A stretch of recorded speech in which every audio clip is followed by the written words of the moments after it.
नमस्ते, जय हिंद और विश्लेषण के एक और अध्याय में आपका स्वागत है। मैं हूं आनंद नरसिम्हन और हमेशा की तरह मेरे साथ और मेरे सामने बैठे हैं editor convergence news 18 network Brajesh Kumar Singh, वरिष्ठ पत्रकार।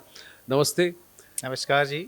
आज विषय चर्चा का जो मैसिव प्रो इनकम्बेंसी वोट जो मिला है, अप्रत्याशित जीत महाराष्ट्र में बीजेपी और एनडीए को, महायुति को, और झारखंड में जेएमएम कांग्रेस को एक सफाचट विक्ट्री वहां पर मिली है। लेकिन इसको अगर आप देखें 4 जून के उपलक्ष्य में ब्रजेश जी, कि 4 जून में जब 241 पर बीजेपी आई थी और एक नैरेटिव, एक परसेप्शन शिफ्ट हो गया था कि पीएम नरेंद्र मोदी अब वल्नरेबल हो गए, और वहीं हरियाणा और महाराष्ट्र के बाद अब एक सेफ हैं वाली बात सामने आई है। और क्या ये मूल मंत्र भी है, इस पर आज चर्चा करेंगे। पर सबसे पहले, क्या आपने कभी सोचा था कि इस तरीके का मैंडेट महाराष्ट्र महायुति को देगा?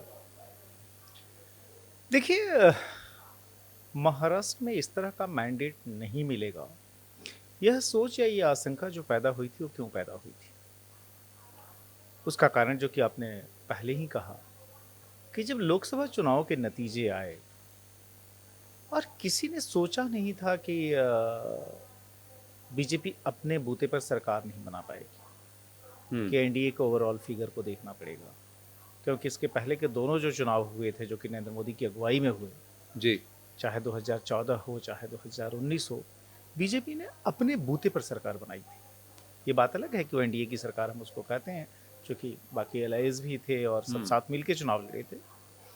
लेकिन 2024 के लोकसभा चुनाव में निश्चित तौर पर जो उम्मीद थी उससे काफ़ी कम सीटें मिली और मुझे नहीं लगता कि बीजेपी में कोई इसके लिए तैयार था। और चूंकि ऐसा हुआ इसलिए अचानक एक नैरेटिव ऐसा बनना शुरू हो गया और उसके पीछे कोई साइंटिफिक कारण नहीं था। या तो ये हो कि आपके पास कोई ज़्यादा मजबूत जो है आपने तस्वीर पेश की हो, वह पूरी की पूरी नकारात्मक तस्वीर थी, कोई पॉजिटिव एजेंडा नहीं था। उसमें लोगों ने कहना शुरू कर दिया कि देखिए जी, पहली चीज़ तो ये कि ये गठबंधन की सरकार चला ही नहीं पाएंगे, कि इनको तो सिर्फ और सिर्फ जो है फुल मैंडेट की सरकार चलाने की आदत है। लोगों ने गुजरात से कंपेयर करना शुरू कर दिया कि देखिए, चाहे 2001 में जब गए तब भी बीजेपी की अपनी मैंडेट थी वहाँ पर, 2002 में भी खुद वो मैंडेट लेके आए थे, 7 में लेके आए, 12 में लेके आए और 14 में भी फुल मैंडेट के साथ आए थे। 2019 में भी वही रहा कि कोalition जो है, गठबंधन धर्म का पालन करना, यह नरेंद्र मोदी की जो स्टाइल है उसमें फिट नहीं बैठ। पहली चीज तो ये बता दूं कि नरेंद्र मोदी गठबंधन धर्म को निभाने के लिए अपनी पॉलिटिक्स की शुरुआत से जाने जाते हैं। और ये कैसे, आप ये देखिए, हरियाणा में जो सरकार बनवाई थी उन्होंने, जब हरियाणा में वो संगठन का काम देख रहे थे महामंत्री के तौर पर, ये किसी को याद नहीं आता। चंडीगढ़, करेक्ट, आप ध्यान रखें कि वहां पर जो है सो जो म्यूनिसिपल कॉर्पोरेशन है उसमें इसी तरीके से जो है उन्होंने हिमाचल में सुखराम के साथ जाकर, तो यहाँ तक कि अपने गुजरात में जहाँ पर कि वो संगठन महामंत्री थे, वहाँ पर भी चिमन भाई पटेल के साथ मिलकर जो सरकार बनी 1990 में, उसमें भी एक तरह से आर्किटेक्ट थे उसके। तो ये कि लार्जर गोल्स, और उसका कारण ये था कि गुजरात में अगर बीजेपी को अपनी पैठ फर्दर अगर मजबूत करनी थी तो उसके लिए सरकार में आना जरूरी था।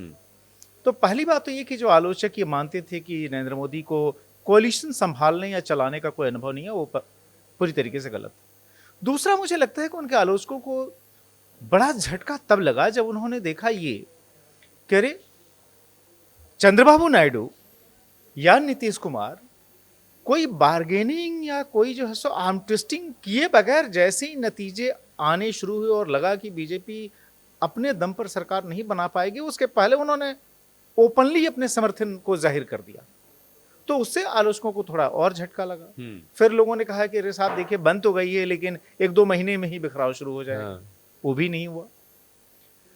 हरियाणा पर सबने उम्मीदें टांग रखी थी कि साहब देखो, हरियाणा में तो अरे इन्होंने तो खट्टर को बदल दिया, इसका मतलब कि हालत बहुत खराब है। यहाँ तक कि लोकसभा चुनाव में भी वहां झटका लगा था कि बस अब तो गए जी, और हरियाणा अगर गया तो फिर सरकार गई। लेकिन ये सारा का सारा जो है निगेटिव नैरेशन था। आप सामने पेश क्या कर रहे थे, आपके पास कोई एजेंडा नहीं था। करेक्ट, आप ले दे के जो है कास्ट बेस्ड रिजर्वेशन, इससे आगे आपकी गाड़ी कोई बढ़ नहीं रही थी। और जो सो कॉल्ड संविधान बचाने की जो लड़ाई थी, जिसमें उन्हें खुद पता नहीं कि संविधान है क्या, तो हरियाणा के जो नतीजे आए उससे जो है पूरा माहौल बदला। फिर आप महाराष्ट्र पे गए कि नहीं साहब देखो महाराष्ट्र में तो जो है फिर से ये सब चलेगा नहीं, और महाराष्ट्र अगर गया तो एक बड़ा मनी बैग जो है वो अपोजिशन के पास चला जाएगा, उसके बाद तो फिर मामला खत्म ही हो जाएगा। लेकिन मुझे लगता है कि लोग ये भूल गए कि वहां जो सरकार थी संदेह वाली, जिसमें कि ओब्वियसली बीजेपी और एनसीपी जो है वो पार्टनर्स थी, उस सरकार के परफॉर्मेंस को लेकर महाराष्ट्र में कहीं कोई वोटर्स के मन में कंफ्यूजन नहीं थी। दूसरा, जब इलेक्शन प्रोसेस जब शुरू हुई और जब खुद प्राइम मिनिस्टर नरेंद्र मोदी मैदान में उतरे, तो आप ध्यान रखें कि लोग ये आसानी के लिए कह देते हैं कि भाई महाराष्ट्र में भी बटेंगे तो कटेंगे, चल गया। मसला ये नहीं था, लोगों ने उस सकारात्मक एजेंडे को भी देखा। अगर आप प्राइम मिनिस्टर की, बाकी नेताओं की छोड़ दीजिए, प्राइम मिनिस्टर की अगर आखिरी 4-5 रैली आप महाराष्ट्र की याद करें, यहां तक कि बॉम्बे की जो कंक्लूडिंग मीटिंग जो थी मुंबई की, उसको याद करें, क्या उन्होंने बात की थी? महाराष्ट्र के लिए जो काम किए थे उसको गिनाया गया था, और क्या आगे करने की योजना है ये गिनाया गया था। पिछले 5 सालों में जो कार्य हुए और भविष्य में क्या करेंगे। और मुझे लगता है कि कुल मिलाजुलाकर ये वो चीजें थी जिस पर कि महाराष्ट्र की जनता ने अपना स्टाम्प ऑफ अप्रूवल लगाया, और इसीलिए इस तरह के परिणाम आए। क्योंकि सामने अगर आप अपोजिशन को देखें, आप मुझे बताइए कि चुनाव खत्म हो गए, आपने खुद उसको कवर किया, खुद आप महाराष्ट्र में गए, एक बड़ा जो है डेवलपमेंट का एजेंडा आप अपोजिशन का अगर बता दें कि भाई हम ये करने वाले हैं, अगर आपको याद हो तो आप बता दें, नहीं याद है, नहीं है। लेकिन बीजेपी ने या फिर जो महायुति के जो बाकी गठबंधन में जो दल थे उन सब ने पेश किया। और दूसरा देखिए, अगर आप मुंबई कर हैं, आप जो कि रहे हैं बॉम्बे में काफी समय तक, आज उस आदमी को फर्क महसूस होता है जब वो सबर्ब से वो कोलाबा की तरफ आता है जी, जो तमाम कोस्टल हाईवे आपकी बन गई, ओवर ब्रिजेस बन गई, अंडरपास बन गई, मेट्रो। किसी ने कल्पना की थी कि मुंबई में मेट्रो, और वो भी एक नहीं 3-3 4-4 लाइन ओपन हो जाएंगे इतने कम समय में। तो मुझे लगता है कि ये वो फर्क है जो कि न सिर्फ मुंबई बल्कि महाराष्ट्र के बाकी हिस्सों में, चाहे आप मराठवाड़ा की बात कर लें, विदर्भ की बात कर लें, हर जगह लोगों ने महसूस किया, और जिसकी वजह से इस तरह के परिणाम है। लेकिन आप ये भी मानेंगे, सही मायने में आंकड़े अगर देखें तो महाराष्ट्र जीते हारे, हरियाणा जीते हारे, झारखंड जीते हारे, उसका लोकसभा पर क्यों प्रभाव पड़ेगा? या फिर ये प्योरली परसेप्शनल वॉर है कि नंबर तो सेम है, लेकिन अब शायद परसेप्शनली कंट्रोल में मोदी सरकार है, 3.0 अब जाकर कंट्रोल में आई है। 4 जून से ज़्यादा एनर्जी बीजेपी हेडक्वार्टर्स में, और वहाँ के जब जितने मंत्री थे, इसमें से कई पूर्व प्रेसिडेंट हैं और वर्तमान प्रेसिडेंट भी हैं, पीएम थे, वो हमें 23 नवंबर को देखने मिला। तो ये क्यों फर्क इम्पोर्टेंट पड़ जाता है? देखिए, सक्सेस जो होती है उससे कॉन्फिडेंस तो आता है, उसमें कोई दो राय नहीं है। और मान लीजिए अगर महाराष्ट्र जैसा बड़ा राज्य आपके पास फिर से आता हो, आप फिर से वहाँ मतलब कंटिन्यू कर रहे हो, तो महाराष्ट्र के सिग्निफिकेंस हैं। आप ध्यान रखिए कि देश के आर्थिक तौर पर समृद्ध राज्यों में से एक है, लोकसभा विधानसभा सबके हिसाब से बड़ा राज्य है, सामरिक तौर पर, आर्थिक तौर पर, हर हिसाब से उसकी वैल्यू है। तो इतना बड़ा राज्य अगर आपके पास है, इतनी बड़ी जनसंख्या वाला राज्य आपके पास है, तो निश्चित तौर पर जो है, और वहां से लोगों का, और वो भी कोई ऐसा नहीं कि रोते कलपते, बल्कि एक मैसिव मैंडेट मिला हो, तो आपके कॉन्फिडेंस को तो बढ़ाता ही है। और मुझे लगता है कि जो नैरेटिव एक बिल्ड होना शुरू हुआ था कि नहीं जी मोदी का जादू अब खत्म हो रहा है, और खासतौर 2024 लोकसभा चुनाव के बाद से, हालांकि अगर आप रिकॉर्ड के तौर पर देखें तो मुझे स्वतंत्र भारत के इतिहास में बताइए कितने ऐसे मौके हों, और वो भी अगर आप नॉन कांग्रेस अगर पार्टी को देखें, जिसने कि 2 बार खुद मैसिव मैंडेट से सरकार बनाई हो, और तीसरी बार भी जो है प्री पॉल अलायंस उसके साथ सरकार बनी। पर देखिए, पीएम के आलोचक जो हैं और जो ये सोचते थे कि इसको हम कैसे हराएं, उनको ये लगने लगा कि पीएम वल्नरेबल है, मोदी इज वल्नरेबल आफ्टर 4 जून।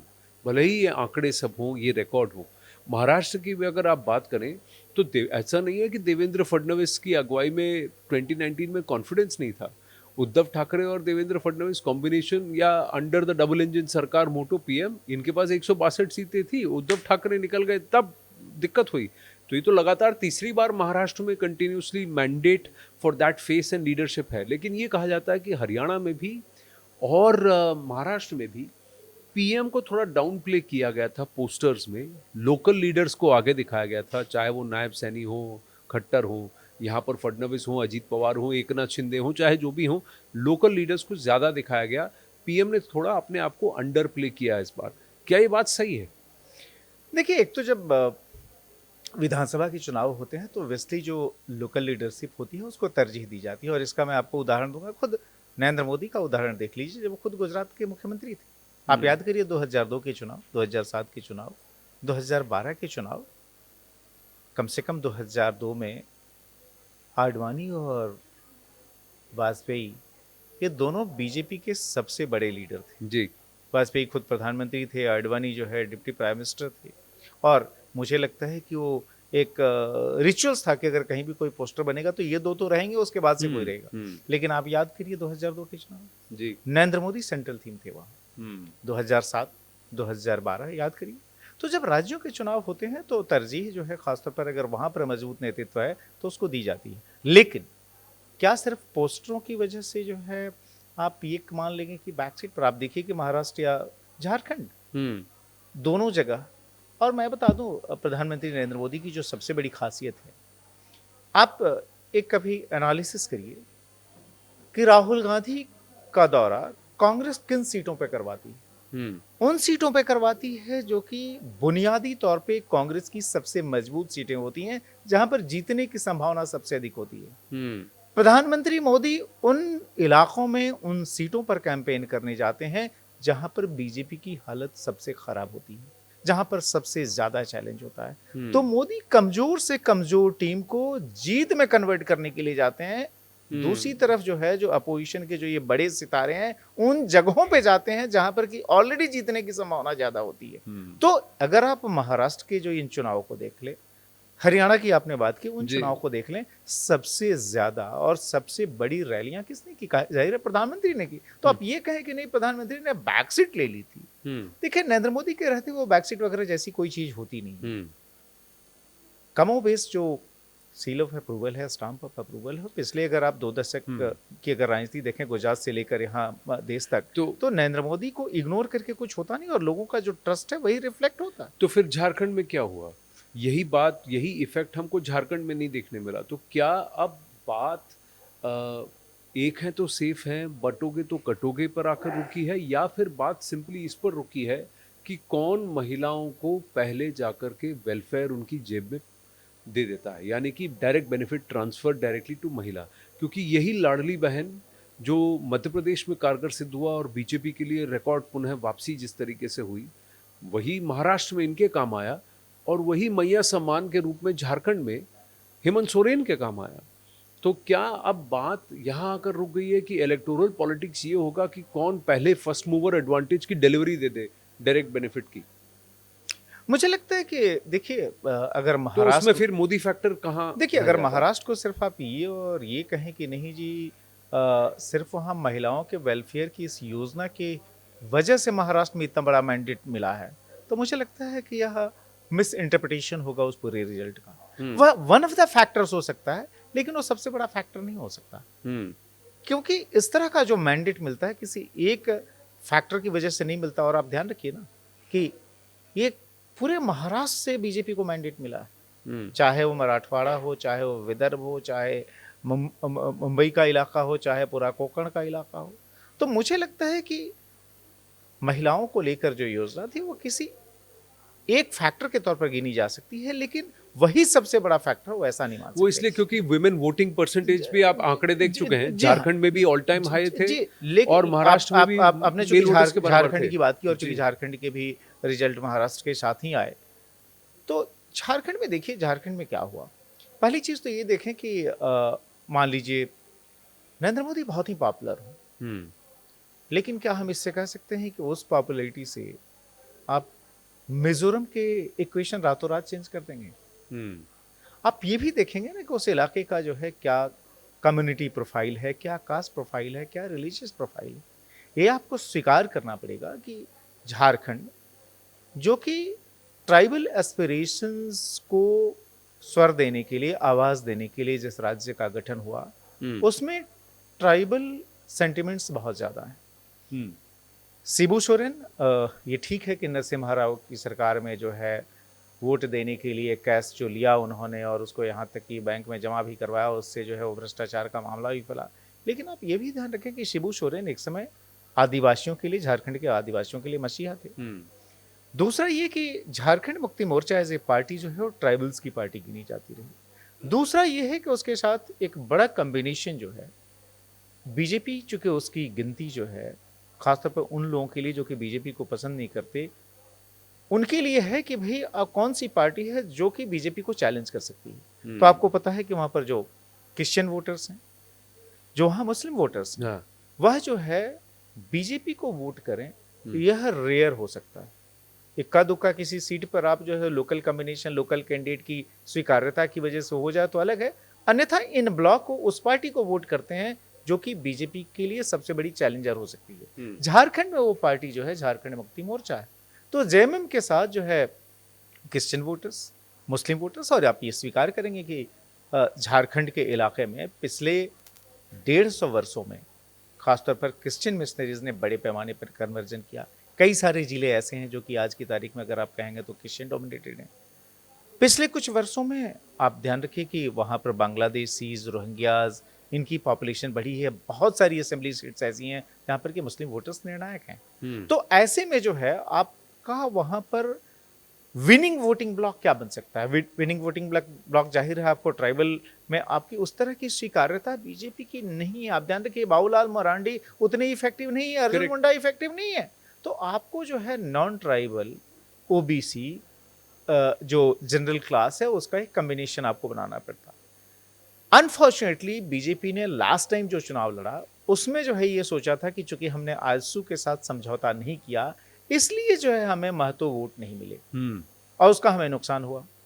इस बार उन्होंने आजसू के साथ टाई अप कर लिया। गलती ये करी कि आजसू को उन्होंने 10 सीटें दी थी और जो है जिस वोट बैंक के होने का क्लेम करता था आजसू, दरअसल वो वोट बैंक उससे खिसक के एक नई पार्टी और एक नए लड़के के पास जा चुका है जिसका नाम है जयराम महतो। आप देखेंगे कम से कम 20 सीटें ऐसी हैं जिस पर कि जयराम और उसके कैंडिडेट्स ने बीजेपी को सबसे ज्यादा डैमेज किया।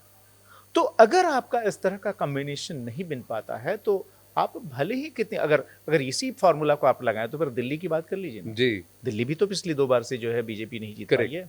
तो आपके स्पेसिफिक जो है इसमें कॉमन कड़ी है। आपने जब दिल्ली की बात की तो मैं कॉमन कड़ी आपको ये पूछता हूँ कि हरियाणा में जैसे ही आपने खट्टर को हटाकर नायब सिंह सैनी को लेकर आया, उन्होंने 5-6 महीने में लगातार जबरदस्त ग्राउंड पर काम किया। यही पिछले 2-2.5 साल में देवेंद्र फडणवीस, एकनाथ शिंदे और अजीत पवार तो बाद में जुड़े थे, लेकिन पहले इस जोड़ी ने जबरदस्त काम किया। तो आपकी लोकल लीडरशिप ऐसी थी जो अपने आप को प्रूव भी कर रही थी और जबरदस्त मेहनत कर रही थी। झारखंड में और दिल्ली में बीजेपी का प्रॉब्लम ग्राउंड लेवल पर लोकल संगठनात्मक प्रॉब्लम है, क्योंकि वहां पर आपके पास दिल्ली में भी नहीं, आप दिल्ली बीजेपी का कोई बड़ा नेता बता दीजिए, हर बार ये जो भी जिसको भी बदलते हैं प्रदेश अध्यक्ष, वो चुनाव हार जाते हैं या फिर फुस हो जाते हैं, फिर कहीं और दिखने लगते हैं। यही झारखंड में भी केस है। जैसा आपने अर्जुन मुंडा और बाबूलाल मरांडी का नाम लिया, वरिष्ठ नेता हैं लेकिन वो खुद कारगर नहीं सिद्ध हुए, खुद ही टेंटेड हैं, खुद ही वहां पर ये आउट ऑफ फॉर्म है। यही चीज हम बंगाल में भी देख रहे हैं कि बंगाल में भी आपका लीडरशिप इशू है। तो क्या ये सबसे बड़ी लर्निंग ये है कि पीएम वहीं पर ज्यादा आपको, ये कहते हैं ना, मल्टीप्लायर इफेक्ट जा सकते हैं जहां आपका बेस स्ट्रांग हो और आपकी लोकल लीडरशिप में भी क्षमता हो। मैं आपको एक छोटा सा किस्सा सुना सकता हूँ इसी पर कि लोकल संगठन की भूमिका कितनी महत्वपूर्ण होती है। मुझे याद है 2014 के लोकसभा चुनाव हो रहे थे और आप याद करिए कि राजस्थान में बहुत सारी सीटों पर ऐसे कैंडिडेट खड़े थे जिनको लेकर जो है बहुत ज़्यादा आश्वस्त नहीं थे लोग कि पता नहीं ये जीत पाएंगे या नहीं। 14 में तो उस वक्त तो 6 एनडीए स्टेट्स थे, बस ज्यादा प्रेजेंस भी नहीं था बीजेपी का। उस समय किसी ने चर्चा हुई थी मेरे ख्याल से बीजेपी की टॉप लीडरशिप बीच करे, आपने इतने खराब कैंडिडेट उतार दिए, जो है ये तो हार ही जाएंगे। उससे मुझे लगता है कि जो चर्चा से जो निकल कर आया कि देखिए कैंडिडेट हो सकता है बहुत अच्छे नहीं हो, लेकिन अगर लोकल यूनिट और लोकल लीडरशिप जो है अगर उस पर मेहनत करने के लिए तैयार है तो वैसे कैंडिडेट को भी जिताया जा सकता है, क्योंकि वह वोटर्स को मोबिलाइज कर जा सकता है। मोदी जाकर देखिए कहीं भी माहौल बना सकते हैं, लेकिन वोट बूथ तक, पोलिंग बूथ तक उन वोटर्स को लेके जाना, उनको वोट करवाना, ये लोकल यूनिट का काम होता है। जी। अनफॉर्चुनेटली आपने जैसा कहा कि पश्चिम बंगाल में भी बीजेपी के पास ये समस्या रही, झारखंड में भी ये समस्या है। झारखंड में एक तो सबसे बड़ी बात है कि बीजेपी के जितने भी बड़े लीडर्स हैं उनकी आपस में ही कोई एकता नहीं है। जी। आपको रघुवर दास, बाबूलाल मरांडी और अर्जुन मुंडा के बीच क्या रिश्ते रहे हैं ये सबको पता है, और मुझे लगता है कि आप अंदर की खींचतान ही ऐसी थी। आप याद करिए पिछला जो चुनाव हुआ था, रघुवर दास झारखंड के इतिहास में आप ध्यान रखें कि वो मुख्यमंत्री रहे जिन्होंने कि 5 साल का कार्यकाल पूरा किया, वो भी नॉन ट्राइबल होने के बावजूद बीजेपी की पूरी 5 साल की सरकार चलाई। लेकिन इन चुनावों के पहले उनकी अपनी ही पार्टी में सरयू राय से जो झगड़ा होना शुरू हुआ, फाइनली सरयू राय की टिकट बीजेपी ने काट दी। वही सरयू राय जो है जमशेदपुर ईस्ट सीट पर जाकर रघुवर दास सिटिंग चीफ मिनिस्टर के सामने लड़ गए, रघुवर दास चुनाव हार गए। अब आप देख लीजिए, सिटिंग चीफ मिनिस्टर चुनाव हार जाता है, नॉन ट्राइबल फेस है, 5 साल की सरकार चलाता है, उसका परिणाम क्या हुआ? उसका परिणाम ये हुआ कि इस बार झारखंड में बीजेपी उस तरह का कोई एक्सपेरिमेंट करने को तैयार नहीं थी, क्योंकि ये लगा कि शायद ट्राइबल वोट इसकी वजह से भी हमसे दूर छिटका। लेकिन अगर वही आपने समीकरण साध लिए, वही सरयू राय और रघुवर दास दोनों की जो है एक तरह से कह सकते हैं ऑप्टिक्स के नाते ही सही एकता हो गई। रघुवर दास की बहू भी उनकी सीट से जीत गई जमशेदपुर ईस्ट, और सरयू राय भी जीत गए। तो मुझे लगता है कि यह जो आपने कहा ना संगठन, लोकल फैक्टर्स, इन सब का बहुत बड़ा रोल होता है किसी पॉपुलैरिटी को इनकैश करने के लिए। मुझे लगता है कि जो आपने महाराष्ट्र में कहा या हरियाणा में कहा कि इन दोनों जगहों पर जो है ऑर्गेनाइजेशन भी उसके लिए तैयार था, और एक मुझे लगता है कि काफ़ी यूनिफाइड जो सो पॉलिसी थी जो पूरी कैंपेन की। और इशूज़ आप ध्यान रखिए कि महाराष्ट्र में हर कोई कह रहा था कि सिर्फ यहाँ पर पोलराइजेशन की कोशिश हो रही है, लेकिन अब पिछले मैं कहता हूँ कि आखिरी 7-8 जो स्पीचेज हैं प्राइम मिनिस्टर की, आप उसको सुन लीजिए। उसमें मुझे नहीं लगता कि जो सो पोलराइजेशन को लेकर कोई उतनी कोशिश, जितना कि विकास के एजेंडे को सामने रखने पर बात हुई। मुझे याद है मुंबई में जो उनकी कंक्लूडिंग रैली थी, उसमें सबसे ज़्यादा तो उन्होंने विकास का ब्लूप्रिंट खींच के रखा कि हमने क्या किया था और क्या करेंगे। लेकिन कहीं ना कहीं आखिरी दो प्रश्न हैं आपसे। एक कि सबका साथ, सबका विकास, सबका विश्वास, सबका प्रयास, ये पहले 2 टर्म में हमने धीरे धीरे इसको बढ़ते हुए देखा। अब वो जाकर के एक हैं तो सेफ हैं पर आ गया है। अब यही महामंत्र है आगे जाने के लिए, और प्रधानमंत्री ने बार बार इसको जीत के बाद बीजेपी के हेडक्वार्टर्स में भी दोहराया, शुरू में भी और अंत में। ये क्या शिफ्ट है? एक आइकॉनिक शिफ्ट है या आइडियोलॉजिकल शिफ्ट है अगर कहें, या इसे कुछ लोग कहते हैं ये रिटर्न टू हिंदुत्व है, क्योंकि सबका साथ जैसे थोड़ा सा और इंक्लूसिव, मैं सेक्युलर वर्ड का प्रयोग नहीं करूंगा, लेकिन इंक्लूसिव था, और ये वापस जाकर ये कहने के लिए कि कोर हिंदू वोटर या हिंदुत्व की तरफ कि हमें तो नहीं बटना है, हमारे वोट स्प्लिंटर नहीं होने चाहिए। क्या ये अंडरटोन है या फिर ये नेशनल यूनिटी कॉल है? मुझे लगता है कि इसको आप नेशनल यूनिटी कॉल के तौर पर ही देखें, क्योंकि बीजेपी एज ए पार्टी, उसकी कोर आइडेंटिटी क्या है? कोर आइडेंटिटी तो ये है ना कि एक पार्टी ऐसी है जो कि हिंदू हितों की बात करने में इसको कोई शर्म नहीं महसूस होती। अदरवाइज इस देश में सेकुलरिज्म की परिभाषा ये हो गई थी खासतौर पे 47 के बाद कि आप जो है सब कुछ कर सकते हैं, लेकिन आप हिंदू इंटरेस्ट की बात नहीं कर सकते। तो कम से कम बीजेपी या उसका जो पुराना अवतार जो जनसंघ ने अपना कोर इसको बनाया। जाहिर है भारत की जो मेजोरिटी कम्युनिटी है उसके इंटरेस्ट की ही कोई बात न करिए तो हो नहीं सकता था। और मुझे लगता है कि शायद इसी की वजह से जो है एक्सेप्टेबिलिटी भी बढ़ी। ये बात अलग है कि सिर्फ यही नहीं था, उसके साथ उनके बाकी भी एजेंडा थे। मार्केट को लेकर उनका नज़रिया था, सोशल डेवलपमेंट को लेकर नज़रिया था, आप अनटचेबिलिटी को लेकर नज़रिया था। मुझे लगता है एक कंप्लीट पैकेज होता है। तो ये जो एक है तो सेफ हैं, जो मुझे लगता है कि निश्चित तौर पर मोबिलाइजेशन के लिए ये एक तरीका होता है, एक बड़ा मैसेज, साफ मैसेज आप देते हैं। लेकिन मुझे नहीं लगता कि सिर्फ यही एक वो चीज़ है जिसकी सारे बीजेपी बार बार चुनाव जीतने की कोशिश करेगी। क्या ये मैसेज बीजेपी वर्कर को भी था कि आरएसएस के साथ एक हैं तो सेफ हैं?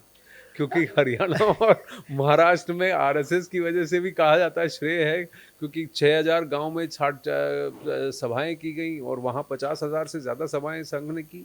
देखिए संघ और तो बीजेपी, एक है तो सेफ है, नहीं वहां नहीं, भी और मैसेज है। मतलब देखिए ये बात ठीक है कि संघ हमेशा ये कहता है कि भाई उसका अपना कोई पॉलिटिकल इंटरेस्ट नहीं है, लेकिन अगर मान लीजिए जो सो संघ की आइडियोलॉजी को जो लोग फॉलो करते हैं तो उनके लिए संघ को मदद करने में कोई दिक्कत तो होती नहीं। और जी। मेरे ख्याल से जो है आपने जो कहा कि संघ के जो स्वयंसेवक हैं या फिर प्रचारक हैं वो इस काम में लगते भी हैं, तो मुझे नहीं लगता कि, और ख़ासतौर पे आप अगर संघ के एजेंडे की बात करें, कोर एजेंडे की बात करें, तो पिछले 10 साल में सबसे ज़्यादा जो है नरेंद्र मोदी ने उसी को तो आगे बढ़ाया। जी। कभी कोई सोचता था कि भाई इस देश में कभी आर्टिकल 370 खत्म होगी, कोई सोचता था कि भाई अयोध्या में राम मंदिर का निर्माण हो, ये सारे के सारे संघ के कोर इश्यूज थे। जी। और अब जो बात हो रही है यूसीसी की बात हो यूसीसी रही की, है, तो और मुझे लगता है कॉमन कि कोर्ट, संघ को वन बुनियादी नेशन तौर पे वन कोर्ट। नाराजगी जी। का कोई, देखिए खासतौर पे जब बड़े लोग होते हैं, अलग अलग मुद्दों पर नजरिया अलग अलग हो सकता है, स्पीड को लेकर कब लेना है क्या लेना है,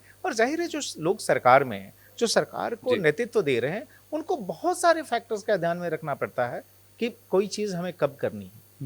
खासतौर पे जो आप मातृ संगठन में हो सकता है आपको उसका अंदाजा ना हो, तो ये सब कभी कभार आप जो सुनते हैं कि हाँ जी इसको लेकर ये रहा, लेकिन ये छोटी मोटी चीज़ें हैं। एंड ऑफ द डे आप ध्यान रखिए कि अगर हम संघ की दृष्टि से भी कहें तो नरेंद्र मोदी सरकार में जाने के पहले संघ के वरिष्ठ प्रचारकों में जी, से एक थे। वो और रहे आप, हैं। और आप ये भी ध्यान रखिए कि आज जो संघ की करंट लीडरशिप है उसमें से बहुत कम ही लोग हैं जो कि संघ की दृष्टि से उनसे ज़्यादा सीनियर हैं। उनसे ज्यादा तो सीनियर वो ऐसा नहीं है कि कोई जो है आपस का झगड़ा है, बल्कि जो है बड़े ही कॉर्डियल रिलेशन है। ये तो क्या है कि पत्रकारों को बहुत सारी चीज़ें जो है सो कहने की आदत होती है। झगड़ा ऐसा नहीं है कि सरसंघ चालक और देश के प्रधानमंत्री के बीच में हो। झगड़े की बात नहीं, नजरिए की बात है। जब किसी ने कहा कि हम अपने आप में सक्षम हैं, तो अब मैसेज ये है कि नहीं, हम साथ हैं तो सक्षम हैं। देखिए नजरिया रखने के लिए हर कोई स्वतंत्र है, उसमें कोई दिक्कत नहीं है, और मुझे लगता है संघ भी उसका सम्मान करता है।